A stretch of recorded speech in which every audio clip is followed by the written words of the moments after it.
You've read all these studies. When given Pitocin during labor, it intensifies the contractions. Those contractions are stronger, they're more painful, and it just causes you to want more pain medication, and thus you end up getting an epidural. But then if you get an epidural, then the labor, there's a chance that it could go longer, and there's an increased chance of getting more medical interventions. And all that doesn't sound so great. And you really just want to have a natural birth. But the problem is you don't know where to start. I'm going to share you 5 tips on how I prepared my mind for a natural birth. And I've had 2 natural births, one in the hospital and one was supposed to be at a birth center. It ended up in the car, but that's fine. We were still at the parking lot of the birth center.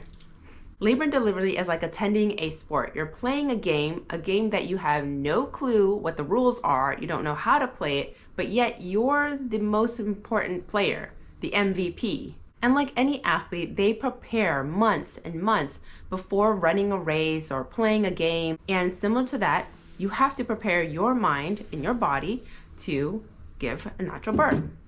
My first tip is to practice visualizations. This is essentially not how the day is going to turn out to be, but something that you would want. So you're just going to close your eyes. You can do this before bed or when you're taking a shower. That's when I did it.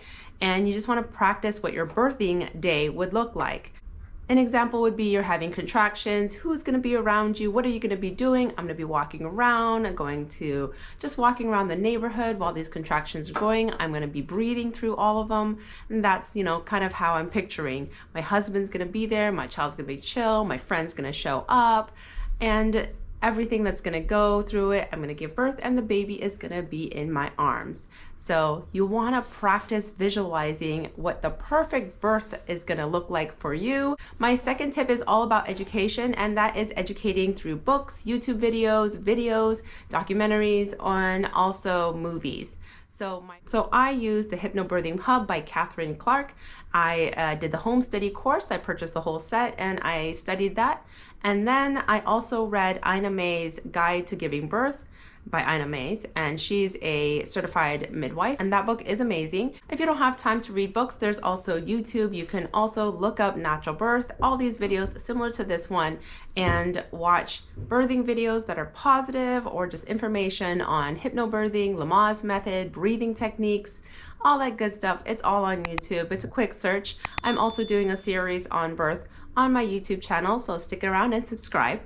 My last little bit of education that I had was watching The Business of Being Born. This was just very eye-opening to me. It's an interesting movie. You actually have to pay for it. I don't think it's free on any of the platforms like Netflix, Amazon, Hulu. So I know I paid for it, and that's how I accessed it. Comment below if you want me to do a summary or review on this video. I would love to do that for you. Tip number 3 is to practice meditation, and I'm really focusing on your breath. You just want to do maybe 5 minutes a day. That's all I'm asking. 5 minutes a day of meditation where you just really focus on your breath.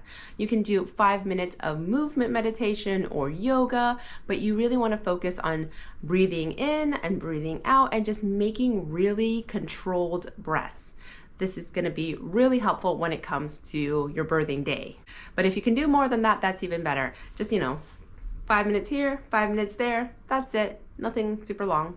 Tip number 4 is going to be building off meditation and focused breathing, and that is to listen to birthing tracks. Now you can purchase birthing tracks. There's apps, YouTube videos, free ones, obviously, and then like the Hypnobirthing Hub home study course also has a whole bunch of birthing tracks that I listen to. You don't have to pay for them. There's tons on YouTube that you can get for free, and there's also apps now with birthing tracks. Essentially, this is like guided meditation, but geared towards birthing for pregnancy and then labor and delivery. So again, those 5-minute meditations that I talked about earlier, you can do that with your birthing tracks, or you just listen to birthing tracks and fall asleep to them. That's what I did every night. I would just turn them on and then listen and eventually go to sleep. And I just did that every night, subliminal messages hopefully goes into my brain. Honestly, if you're gonna do birthing tracks, I highly recommend doing them while you're practicing your deep breathing exercises or your meditation. So kind of do those two together. But if you don't have time, split them apart and birthing tracks while you're sleeping or when you're going to bed, and then, meditation, breathing exercises anytime during the day. Tip number 5 is simply believing in yourself. And to believe in yourself, you sometimes have to do positive affirmations. So that's my 5th tip, is to pick out some positive affirmations. 2, 3, that's all you really need. If you love having like a bunch of positive affirmations all over your room or your closet, I would do that. That's what I did. I like printed out all of them and then just taped them all over the wall so I can look at them. And then there's just a few that I really just, stuck to in my head. But you need to believe in yourself. Your body is built to birth. We're built to birth. It's our minds that get in the way of having a natural birth.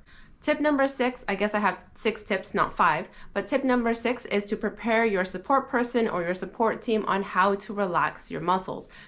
Essentially, you're going to get tensed up, and when you get tensed up, all your muscles are going to get tensed up, but you want to relax. So you want to also prepare your partner or your support person, whoever's helping you during this time, to practice relaxing and getting you to relax. So what I would do is I would clench my jaw, tense my jaw up, and then tell my body to relax. Tense my hands and then relax. Tense my shoulders and then relax. Tense my stomach and then relax. Tense my butt, relax. Tense my feet, my legs, and then relax. And just getting into that motion of relaxing is really perfect. And then that way, because when you're in labor, you just got to tell your mind, oh, time to relax. Okay, time to relax. And you want to also inform your support person, your support team, to also guide you in relaxing. You got to watch my video on how fear, tension, and pain is all interlinked, and you need to relax for that one. Now, giving birth is just as much as a mind game as it is a physical event. And so that's why it's so important for me, for you, to go and prepare your mind for the birthing day. You have the physical capabilities of giving birth, so don't let your mind get in the way of giving birth, because everyone deserves a better birth. My name is Anissa, and thank you so much for watching the Kachang Family YouTube channel. Now watch this video next on how fear equals tension equals pain, and where the pain in labor comes from. And I'll see you in that video. Bye!